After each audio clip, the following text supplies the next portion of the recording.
We're going to try to run the ball, obviously. I mean, it's Ohio State football. It hasn't changed.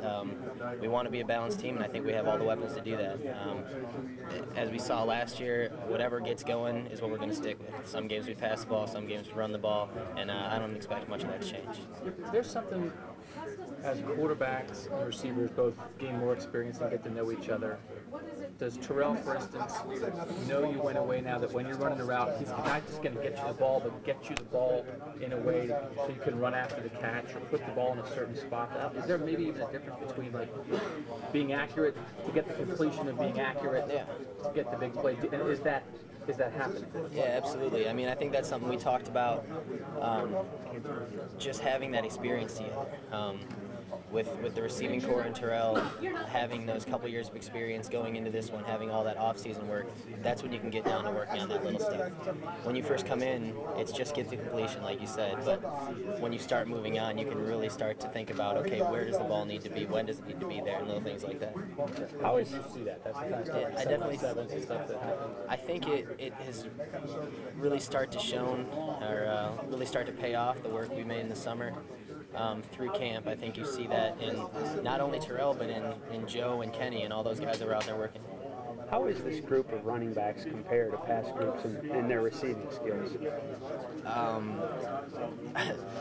We were talking about this not too long ago with the receivers, but we have so many running backs that I don't know where all these touches are going to come from, because we have about 5 guys that we can put in the game and make plays. And that's one thing that we've noticed, is that they're out there with us now, and they get to go out there and catch passes. And I mean, you saw that Brandon's been able to do that out of the backfield. Boom's done a little bit, and I think some of the young guys like Jamal Berry and Jordan and those guys have been making catches. Bourne?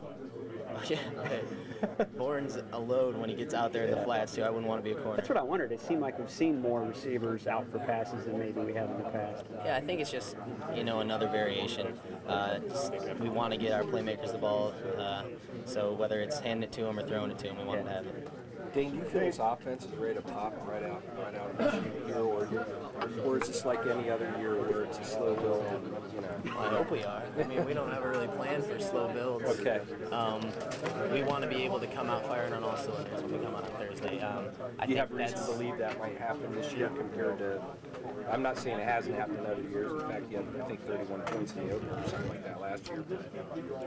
Yeah, I mean, I think our work through camp in the summer is reason enough alone to believe. We wouldn't have put in all that work if we didn't believe when that day came we'd be able to go out there and show what we could do. Sort of following up on what I was asking before, is there like a specific route that you like to run that you really can see that the ball used to be here and now it's right here or anything? Is there like really a specific example where you really notice that experience for Terrell and you guys, or with you in particular? I don't know if there's a specific route, because as a receiver here, you run so many different ones, and you might never get the same look twice. But it's just overall, you can tell that comfort level back there and just putting the ball in the small spaces. Who's the best yeller on this team? Is there a guy like who really gets after guys in practice? Cam does not shut up at practice. Really? I think we noticed that like in Jersey when he came out, we could hear him on the sideline. there's a few guys, a lot of guys, but I think you're probably going to hear Cam the most out there. Has he always